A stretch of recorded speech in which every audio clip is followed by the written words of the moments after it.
I'm Katie Allman reporting for Katie Chats at Smithy TV in downtown Toronto.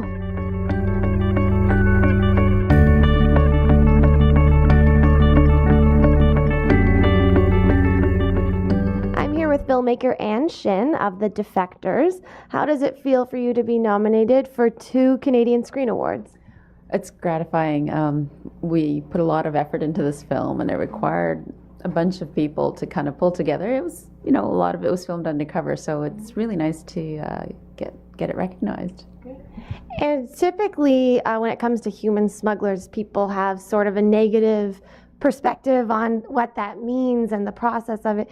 Can you tell me a little bit of both sides of that? How in some ways maybe it's bad, but in some ways I think throughout your journey you may have learned that there are positives to it as well. Yes, that was one of the interesting parts of the making of the film. I worked very closely with a human smuggler, or as they call themselves in Asia, brokers, and his name was Dragon, and he ferries North Korean defectors across Asia to countries where they can start to seek for asylum, because in countries like China or Laos, they're not recognized as refugees. So if they're caught by officials there, they're deported back to North Korea, where they'll be imprisoned and tortured and sent to labor camps. So Dragon does this for a living, right? And so that's where the ethical quandary comes into place. Not many people will risk their lives to ferry North Korean defectors through borders, right? But there are people like Dragon who will do it for money. And so it was interesting. I mean, all the defectors I spoke to said that they're grateful that there are brokers, but in the end, there is sometimes a bit of an issue when it comes to payment. Absolutely. Yeah. And in terms of Dragon and how you met him, I guess this guy was sort of a tough guy and had 4 cell phones or something and made you throw out your cell phone when you met him. At any point did you think, I don't know if I should be doing this, should I turn back? Yeah. I mean, I don't know about you, but if I meet a guy with more than 2 cell phones, I'm like, I'm not sure I can trust you. But I mean, he has a lot. He knew a lot about surveillance, and he himself was being he was under surveillance in China and in Korea. So he had me shut off my cell phone, and then I had Asian cell phones to work with in Asia, and he had me take out those SIM cards. He broke it up and flushed it down the toilet. And I thought, well, this is a little dramatic, really. But in fact, as we were filming, I mean, he kept pointing out all the CCTV cameras everywhere in China, like in an apartment building courtyard. There were more than 20 CCTV cameras just for the parking lot. And that was just par for course. In country roads, we were going to the farm safe house right on the border of North Korea and China. There were CCTV cameras on the country road. Yeah. But yeah, so there was a lot that I learned from him in terms of, what you had to be careful of. And that's, I think, why we got through fine. He was very careful, and he knew what we had to be careful about. Can you speak a little bit to the bravery of these women that you had the pleasure of working with, and what it takes for them? And also, I mean, it was very brave of you to make this film, but tell me a little bit about these women. Yeah, I met more than 5 defectors, in fact, on the whole film shoot. But for this journey, we were traveling with 5 defectors who were in their early to mid-20s. And, when I was in my mid-20s, I was like, I don't know if I'm going to get an internship or what am I going to do with my life. But they had risked their own lives. They had crossed the border, the northern border, into China, and they were living in hiding in China, trying to get to safety. And so they took on this huge risk. A lot of them were planning to send money back to their family members still in North Korea. And they did it without any ego, without any sense of, how incredible it was what they were doing. And I was really moved by it. They're so humble, and they were just, all they wanted was a normal life. And they didn't see that as an incredibly courageous or brave thing to be doing, to try and get that. Yeah. Absolutely. How have audiences been responding to this film? You've been at so many various film festivals, hot dogs. I don't know. There's a whole number. South by Southwest. Yes. Yeah. How have audiences been responding to it? Yeah, it's been great. It's toured through Europe and Australia and America and Asia and Canada, and we've had some great responses. It's also been gratifying in some of these cities. There are North Korean defectors who come out too, and the conversations have been very lively. We presented it at the British Parliament and in Washington, and so it's been getting. It's been good for like getting this story out to people who hadn't heard about it yet. But then for those who are already kind of in the community, it's provided a window for like a forum for more conversation. And yeah. Have there been any defectors in particular that have said something that really sort of has stuck with you?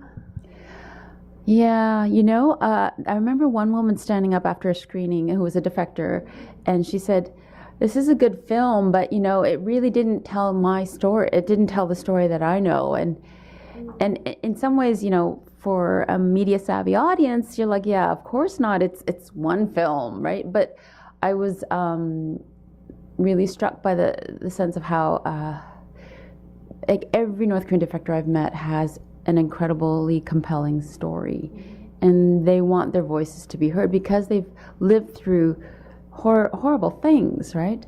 And I was more and more aware of how important it is to try and help them tell their own stories, but also to get more people aware of it. I mean, when you think of all the stories that have come out around World War II, World War I, or the Holocaust, or Hiroshima, there is a multiplicity of stories, and I think there is still a room for a multiplicity of stories around North Korea, North Korean defectors, and the whole situation.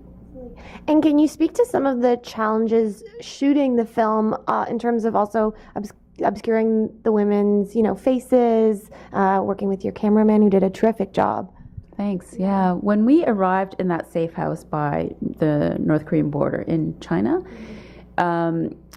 our broker, Dragon, took us into this little farmhouse and said, this is the group we'll be working with. And they looked at us with suspicion and terror. I realized then and there, like, they weren't expecting a camera crew. Mm-hmm. And I looked at Dragon, I'm like, "I thought you said they consented." He said, they will.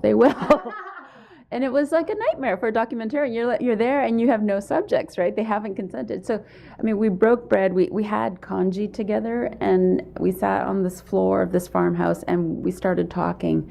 And that's when they understood where I was coming from, and that I had also, and that's where I understood that they really did want to tell their stories, but they wanted their identities obscured because they were worried about punishment meted out to their families back home.